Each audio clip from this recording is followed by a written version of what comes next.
ఎటువంటి పచ్చి పులుసు అయినా చేసేటప్పుడు మనం పచ్చిమిరపకాయల్ని కొంచెం కాల్చాలి. అంత పచ్చిగా చేసేవాళ్ళు తర్వాత కొంచెం రుచులు మారి తాలింపు కూడా వేసుకుంటున్నాం. అయితే ఈ పచ్చి పులుసులో పచ్చిమిరపకాయల్ని కాలుస్తారు. ఎందుకంటే ప్రతి ఇంట్లో ఎక్కడైనా అన్నం వండుకోవాలన్నా ఏది వండుకోవాలన్నా కట్టలో బొగ్గులో వేసి కాల్చినప్పుడు ఈ మిరపకాయల్ని అందులో వేసేస్తారు. వేస్తే ఇది కాలి ఒక మంచి సువాసన తీసుకొస్తుంది. సో దీన్ని చేయడానికి ఫస్ట్ ఈ పచ్చిమిరపకాయల్ని మనం కాల్చేసుకుందాం. ఈ పచ్చిమిరపకాయల్ని ఇలా వేసి అన్ని సైడ్స్ కొంచెం నల్ల నల్ల రంగు వచ్చేలా కాల్చుకుందాం. అదే మన ఈ పచ్చి పులుసుకి మంచి ఫ్లేవర్ని తీసుకొస్తుంది. ఇలా స్మోక్డ్ అంటే కాల్చిన సువాసన ప్రపంచంలో ఎన్నో రకరకాల దేశాల్లో రకరకాలుగా చేసుకుంటారు. కొన్ని చోట్ల మీట్స్ని స్మోక్ చేస్తారు. మరి వంకాయల్ని పంజాబ్లో వాటిని కాల్చి చేస్తారు. అలాగే మనం పచ్చిమిరపకాయల్ని ఇలా కాల్చుకుంటే ఆ మంచి టేస్ట్ వస్తుంది. ఈ మిరపకాయల్ని స్లైట్గా అటు ఇటు తిప్పుతూ దానికి అన్ని పక్కల ఆ కాలేలా మనం చేసుకుందాం. అంటే కాలడంతో పాటు ఇది కొంచెం సాఫ్ట్గా అవుతుంది. మనం కావాలంటే రోట్లో వేసి దంచుకోవచ్చు, కానీ ఆ చేత్తో వేసి పిసుకుతూ ఉంటారు. ఆ పిసికేటప్పుడు కొంచెం జాగ్రత్తగా ఉండాలి. మిరపకాయలు చాలా ఘాటున్నాయనుకోండి చేతులు మండుతాయి. సో ఇప్పుడు చూడండి, ఈ మిరపకాయలు ఇలా కాలిన విధంగా నల్ల నల్లగా డాటులు డాటులు వస్తుంది. లోపల కూడా కొంచెం సాఫ్ట్ అయ్యి మనం కలుపుకున్నప్పుడు ఆ పచ్చి పులుసు రుచి బాగా పెరిగిపోతుంది. ఈ మిరపకాయలు కాలిన తర్వాత మనం ఏం చేస్తాం, మనం ఉల్లిపాయలు, కొత్తిమీర, చింతపండు, ఉప్పు వేసి వీటిని బాగా పిసికేసుకుంటాం. పిసికిన తర్వాత దాంట్లో మళ్ళీ మనం దీన్ని మరీ టేస్టీగా చేయడం కోసం ఎలా చేస్తామో చూడండి. ఫస్ట్ అయితే ఈ మిరపకాయలు ఇప్పుడిప్పుడే కాలుతున్న వాసన వస్తుంది. మిరపకాయలు కూడా తుస్సు తుస్సుమని దాని లోపల ఆ కాలిన తర్వాత కొంచెం ఘాటు ఘాటు బయటకు వదులుతున్నాయి. పచ్చిమిరపకాయలు ఈ కాలినవి ఇలా చూడండి ఎలా అయినా వీటిని మనం ఒక బౌల్లో వేసుకోండి. కొంచెం సాఫ్ట్గా అయ్యాయి. దీంతోపాటు కొన్ని ఉల్లిపాయలు, అలాగే కొత్తిమీర, దీంట్లో ఉప్పు వేసి చింతపండు పులుసు కూడా వేసేసి కొంచెం పోసుకోండి. ఫస్ట్ ఈ మిరపకాయల్ని, ఈ ఉల్లిపాయల్ని, వీటన్నిటిని ఈ విధంగా చేత్తోటి నలిపేసేయండి. ఇలా నలుగుతున్నప్పుడు దీంట్లో ఇంకా కొంచెం చింతపండు పులుసు వేసి మన పచ్చి పులుసు ఈ విధంగా చేసుకుంటేనే రుచిగా ఉంటుంది. ఆ మిరపకాయలు కాలి ఒక మంచి సువాసన వస్తుంది. అయితే నేను అమెరికాలో ఉన్నప్పుడు అక్కడ మెక్సికన్ ప్రాంతం నుంచి వాళ్ళు సాల్సా చేసేవాళ్ళు. వాళ్ళు కూడా ఇలా మిరపకాయలను కాల్చి చేస్తారు.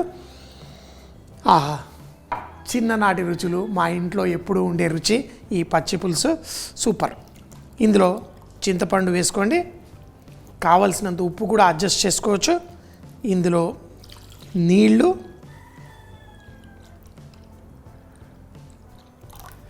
అలాగే దీంట్లో కొంచెం బెల్లం.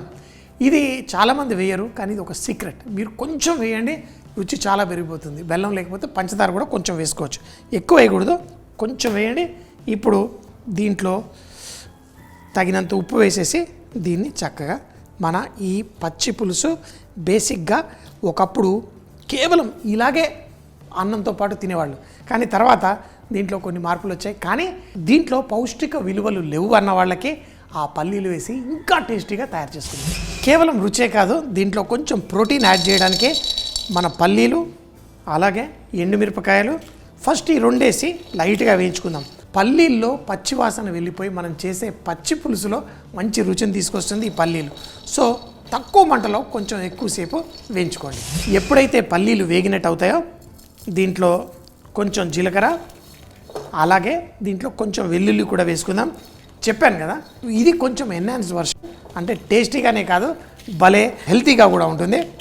ఇప్పుడు ఈ పల్లీలు, ఈ జీలకర్ర కొంచెం వేగిన తర్వాత దీన్ని మిక్సీ జార్లో వేసేసి పేస్ట్ చేసుకోవాలి.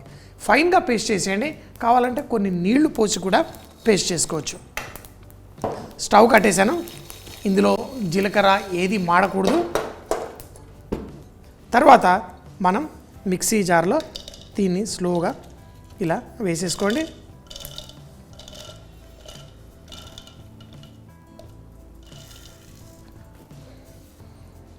కొన్ని నీళ్లు పోసుకోండి, పేస్ట్ చేసేసుకోండి. మనం ఇలా పచ్చిగా కలుపుకున్న ఈ మిశ్రమంలో ఈ పల్లీల పేస్ట్ని వేసుకోండి. సో రంగు మారిపోయింది ఇలా.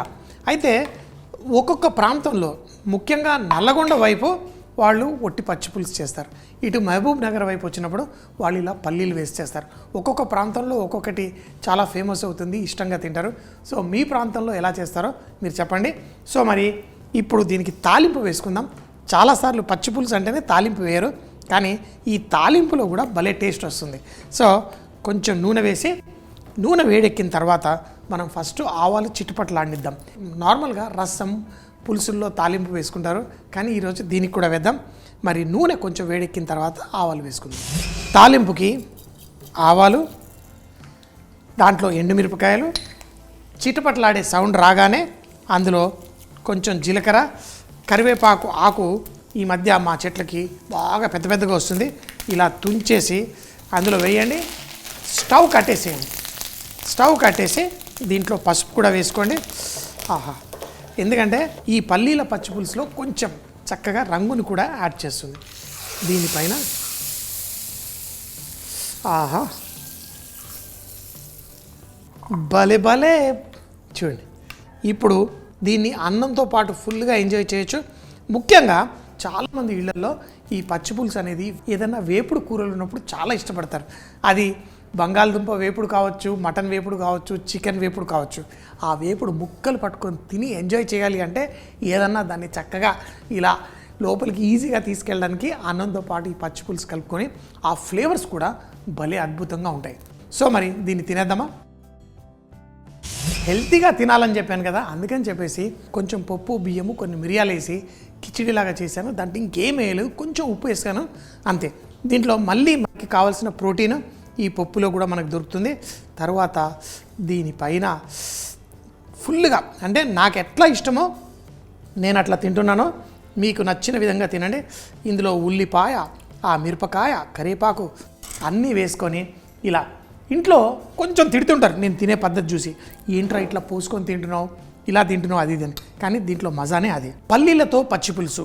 దీన్ని తయారు చేయడానికి ముందుగా పచ్చిమిరపకాయని చూపించిన విధంగా కాల్చి ఒక బౌల్లో తీసుకొని పచ్చి ఉల్లిపాయలు, కొత్తిమీర, ఉప్పు, చింతపండు పులుసు చూపించిన విధంగా వీటన్నిటిని బాగా చిదిమి పెట్టుకోవాలి. అలాగే కొంచెం బెల్లం కూడా వేసి తర్వాత పల్లీలు, ఎండుమిరపకాయలు, జీలకర్ర, వెల్లుల్లిని చూపించిన విధంగా వేయించుకొని ఒక మిక్సీ జార్లో వేసి కొన్ని నీళ్లు పోసి పేస్ట్ చేసి పెట్టుకోవాలి. ఆ మిశ్రమాన్ని తీసి మనం తయారు చేసుకున్న ఈ చింతపండు మిశ్రమంతో పాటు కలిపి పక్కన పెట్టి, ఇప్పుడు మనం దీనికి తాలింపు వేసుకోవడం కోసం ముందుగా నూనెలో ఆవాలు, ఎండుమిరపకాయలు, జీలకర్ర, కరివేపాకు, తర్వాత పసుపు కూడా వేసి ఈ తాలింపుని మనం తయారు చేసుకున్న ఈ పచ్చి పులుసు మిశ్రమంతో పాటు కలుపుకొని వేడివేడిగా కిచిడీతో, అన్నంతో, దేంతో తిన్నా చాలా రుచిగా ఉంటుంది.